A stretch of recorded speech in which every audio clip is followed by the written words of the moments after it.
депутаттар, жана өкмөттүн жооптуу кызматкерлери. Мен Калысордо конушунда жашаган 13 000 адамдын атынан жана 86 мектепте Калысордодо Кубанычбек Кулматов камалган мектепте окуган 2,5 мың наристе балдардын атынан сүйлөйм азырчы. Если мен эмоцияга берилсем, туура түшүнүңүздөр. Биз бул свалканы жоон терибиз менен сезип, үнүбүз ушул жерден угулабы деп, акырында биздин депутат кызыбыз Сурабалдиева Эльвира Жаргалбековнаны артынан бучкактап алдык. Кетиребиз дегенге чейин бардык. Ыйлагыдай кылдык буну. Канча жолу каттарды жаздык. Кандай уялбайсыздар, урматтуу өкмөттүн мүчөлөрү, мэрия. Мына сиз жооп берип айтып атасыз, Жаргалбек Жумадилович.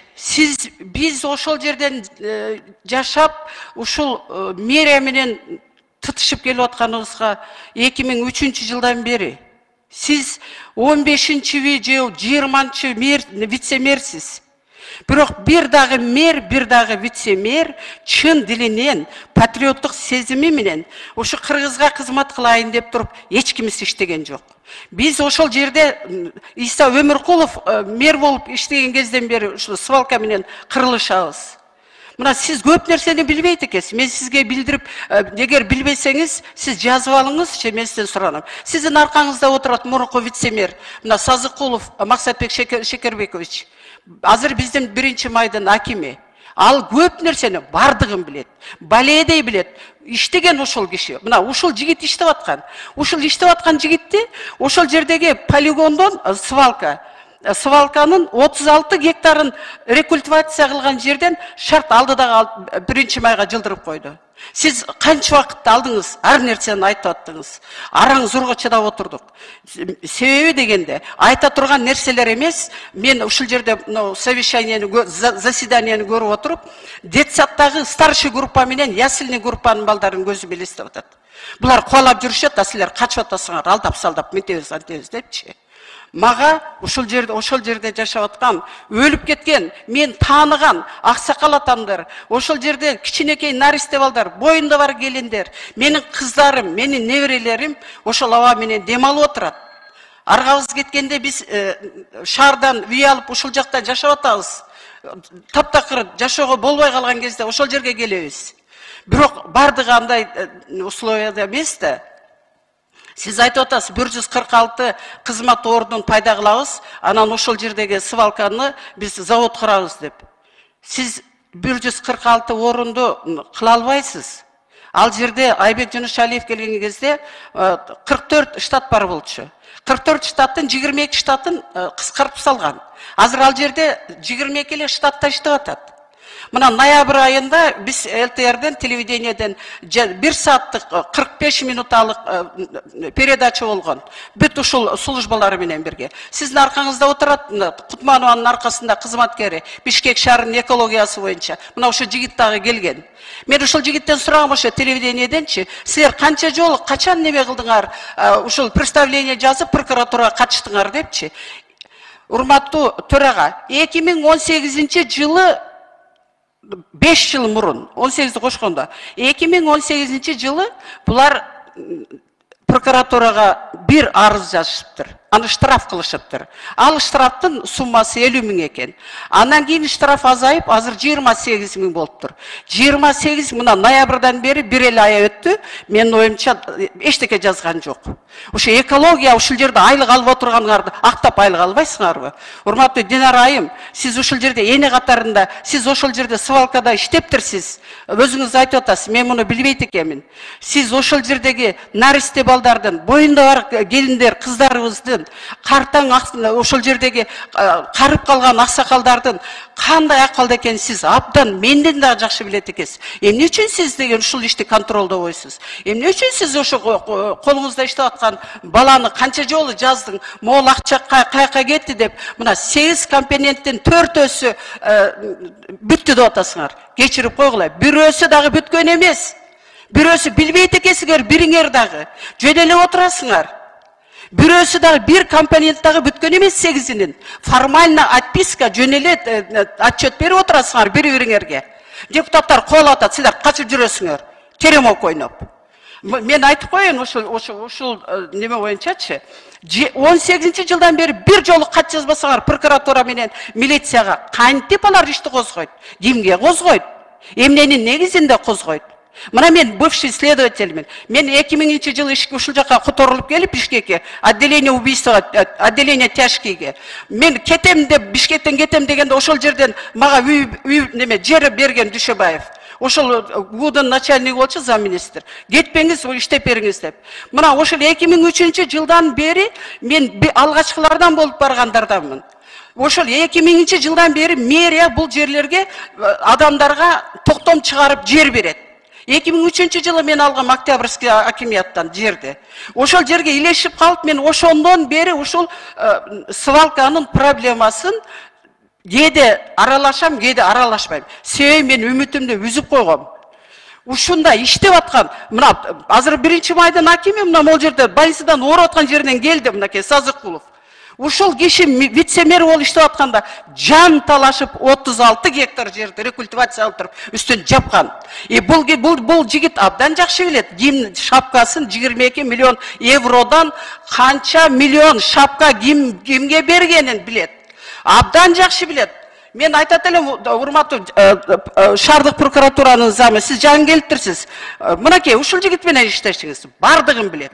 Бүт бардыгын билет. Эстонский компаниянын кандай кылып туруп 22 миллион еврону кайсыл жакка кимге берген, кантип берген, шапкасына канча алгандарынан бери билет.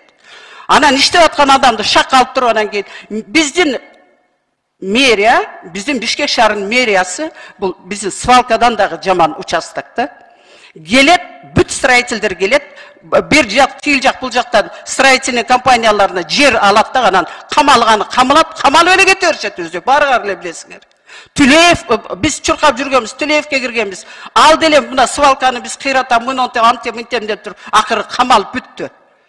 Анан кийинки мынакей Азиз Сурахматов эмне болду? Ал деле өзүнүн баягы строительный компаниясы менен жүрдү. Эч кандай элге пайда алып келген жок. Кулматов не болду? Биздин ошол жердеги кандай сонун 5 блоктон салынган сонун мектеп турат. Ошол мектептин сырты жылтырак, ичи калтырак. Уголовный дело менен ошол камалды. Вообще чыкпай турган болуп калмаса жакшы болмок. Наристелер окуп аткан ошол жердеги немени мен өзүм келип катышкам. ГКМ текшерип аткандачы, жанагы ошо 5 блокту мектептин ичиндеги арматура российский 16 сантиметр деген арматуралардын ордуна үлдүрөгөн кыргыз темирден чыккан арматураларды байлап да коюп атыптыр. Момундай алып туруп, төртөөнүн ордуна мындай кылып туруп, даже бириктирип байлап коюп атыптыр.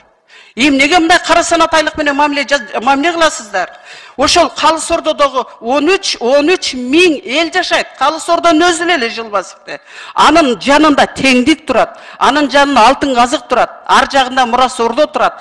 Тиги Дордойдун жарымы турат. Ошолордун бардыгы түтүн менен, кара түтүн менен дем алабыз. Айнанайындар, эмне болдуңуздар мына өткөн жылы түтүн каптаганда? Өлүп атабыз деп кандай чыркырап кеттиңер бардыңар? А биз ошону мына 30-40 жылдан бери дем алып атабыз. Мына замминистр отурат, сиз деле жан келтирсиз, биз алар менен иштегенбиз. 13-чү поликлиниканы барып туруп билип алыңыз, канча бала бизден учетто турат. Ошол жердеги мектепте окуган 2,5 миң баладан 86-чы мектепте окуган 30% пневмония учетто турат 13-чү поликлиникадан. Сиз ошону контролго алыңызчы. Biz çırkıratı öyle, Surabal divan öyle, çırkıratı öyle, uşun звонить ete veririz, çırıldatı veririz. Ama akırında uşul eldeki toplayıp uyuşturup vardı. Al yerdeki mafya, biznes. Sizler bilmeyle bayata beri kovalaşıp vaktıkta alıp aldыңар. Al yerdeki biznes degen ol, siler ança-mınça, siler bunu deputatlar, azırkı sazıktın deputatları. Bular bar жоғын bilmeymen, murunku sazıktın deputatları kırışa kılıp biznes kılıp oturgan al yerlerde. Mına Kadmindegi adamlar oturuşat al yerde. Oşol bizim poligondun üstünden akça kılıp oturuşat. Al yerde emne bekerinden 44 ştattın 22'sini kıskartkan жоқ da. 11 пункт бар. Мына объезден баштап полигонга чейин 11 пункт. 11 пункт. Бул деген частный адамдардын втор сырье заводу прием кылат ошол жерден. Ошол жерде иштеп аткан мына мурдакы зам директор ош деген, азыр бул эксперт кыз дагы айтып өттү, Адил Назаров деген. Ошол жерде зам болуп иштеген, зам директор болуп. Мына ошол жигит менен иштеңиздер, урматтуу прокуратура. Мурдагы мына эколог, активист азыр немедечи, ушу свалка боюнча. Акмарал Макен жыйынтыктайсыз, э? Мен азыр жыйынтыктардан мурун жанагы немени айтып коеюнчу. 10 миңден 50 миңге чейин бир күндө ошол пункттар кабыл алат. 11 пункт 10 миңден 50 миңге чейин кабыл алат. 11 пункт турат ошону. Кана алыңыздар жетсе, ошо 11 пункттун баарын снасть этип ошол жерден тазалап коюңуздарчы. Сиздерди эртеси күнү аркаңардан түшүп алат. Кимдер түшкөн ошондо билесиздер. Мафия каякта жатканын. Андан сырткары жана айтып атпайбы? Ошо частный компанияга берсе болобу деп урматтуу депутат. Ал ансыз деле частный компанияда конкурсный аукцион менен арендага берип койгон ал жерде. Бир айлык арендасы 960 миң сом. 960 миң сом төлөйт. Аренданы. Жазып алыңыздар, 960 миң сом төлөйт. Ал эми ошол жердеги немелер, жана 11 пункт 1 миллион доллар айына прибыль түшөт ал жерден. Мына ошол жерде зам директор болуп иштеген жигиттин берген информациясы бул бүт кыргыз элине берди. 1 миллион доллар түшөт ошол жерден. Бул оңор акча эмес, бирок биз ден соолугубузду берип атабыз ошол саналуу ошол 11 пункттун үстүндө отурган Кабминдин адамдарына. Анан Динара айым, сиз деген иштеңиз сиңдим. Сиз иштеңиз. Мен да агында иштеп жүргөмүн. Иштеп жүрүп мен полковникке жеткен аялмын. Сиз иштеп атасыз. Сизден биздин үмүт кылайлык. Иштеп бериңиз. Сиз экологияда отуруп, эмне үчүн ошол жана акчанын ар бирине сиз представление жазбайсыз? Прокуратура менен иш кылбайсыз. Сиз айтып атасыз, 70 ошол жерде 70 кызматкер. Алыста калып турсуз. 22 кызматкер бар азыр. Анан кийин мынакей компаниялар иш кылып атат. Вы неправильно поняли цифры. 70 этих работают ежедневно от 70 до 200 в разное время неформальных сортировщиков. Сөзүмдү бөлбөй эле коюңуз, сиз актанбай эле коюңуз. Мынакей 1 майдын немеси аким отурат. Бул жигит канча ошол мурда Эстония компаниясы менен бир топ иштерди алдыга жүргүзгөн, закондун тилинде сүйлөшкөн. Сиз иштеңиз ошону менен, вице-мэр. Мен сизден Жыргалбек Жумадилович, сизден дагы, мэрден дагы мен элдин атынан эле айтайын, үмүт кылбайбыз. Эчтеке кыла албайсыңар. Эчтеке кыла албайсыңар. Потому что колуңар, бутуңар байландуу силерден. Кандай ишти кылам десеңер, ошол жерде 11 пунктту жок кылып койгулачы. Ошол 11 пунктту жок кылам деп туруп, милиция менен неме кылып турган кезде кайрадан ач, токтот, кирсин деп. Эмне үчүн ошо мына 50 жыл болду бул неме свалканын 72-жылы территория бөлүнгөн экен. 72-жылы ровно 50 жыл болду. 46 гектар ошол жердечи. 46 гектардын бул жагынан сасып түтөп, баргычакты ошол эле жердин нар жагына улантып, даже свалканы улантып, жаңы свалка деп атасыздар. Ал жаңы свалканын мурда ошол жаңы свалка азыр мынакей 10 миллион долларга ошол жаңыны салып атасыңар. 10 миллион доллар кетип атат. Евро кетип атат. 10 миллион евроңор кетип атат. Силер цифраны жашырбагыла, биз аябай билебиз. Мен мурдакы как следователь изучать этем дагы силердин аркаңарданчы. И ошол жердеги мына 112 адам ушунун кесепетинен өлүп атат, булардын ичинде наристелер бар. Ишиңер оорубайбы балдарга? Аялдар бар. Больницада жатып пневмония болуп, менен ошол жерде маала башы болуп жүргөн Кулбайке деген неме ошол жерде уй кайтарып ошол свалканын жанында пневмония болуп каза болуп калды ошол кишичи. Ушунчалык интеллекти бийик киши болчу. 60-ка чыкпастан ошол киши каза болуп калды. Пневмония двусторонний болуп. Мындайларды мен черезден көрүп атамын. А силер 3 жолу барып алып, депутаттар таң калып атасыңар. Ой, ал жер мындай экен депчи. Ошол жерде адамдар кыйналып жашап атат. Тазабага жетпей жашап атышат. Ал эми буну шаардын немесине айтат элем менчи. Акмарал Макен Оюңузду жыйынтыктаңыз түшүнүктүү болду, Кудай буйрса. Жыйынтыкладыңызбы? Мына 28.000 менен штраф салат экен да, урматтуу төрага. Ошол 28.000ге дагы булар протокол түзбөй атпайбы экология? Мына жигит отурат, мына аркаңызда отурат, экинчи катарда. Мына телевидениеде выступать этип сурасак, канча представление бердиңер десек, 2018 жылы штрафка бир протокол толтуруп тур, 5 жылдан бери. Жашаса ошолор ошол билет эле ошол жердечи. Уялбайсыңарбы? Полигон деп кандай бүт анан азыр айтып атасыз сиз өзүңүздүн сөзүңүздөн. Мен биякта туруп намыстанып атам. Россиянын журналисттери кино тарткан атат деп. Эмне кыргыз эли экспериментпи? Кино тарткыдай. Өлүп аткандарды тартасыңарбы? Намысыңар барбы? Намыска келбейсизби? Иштесеңиз жакшына болуп иштебейсизби? Сиз тыкылдап байтан бери ар кандай нерсе шылтоолорду айтып атасыз. Нар жака, бер жака ала каштырып. Кана ошол жерде полигон немесин аябай жакшы билет экенсиз. Сизден мен суранамын.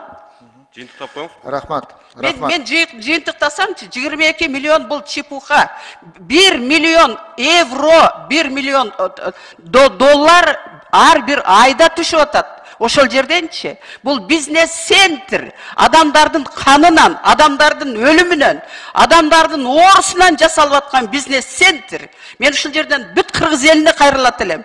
Биздин депутат айым кызыбыздын, ушул Чыканактай кыздын үнүн угуңуздар. Бул биздин үн. Точка коюп бериңиздер. Башка жака жылдыргыла. 8 неме компоненттен бирөөсү дагы болгон эмес. Отписка бардыгы формальный толтурулган кагаздар.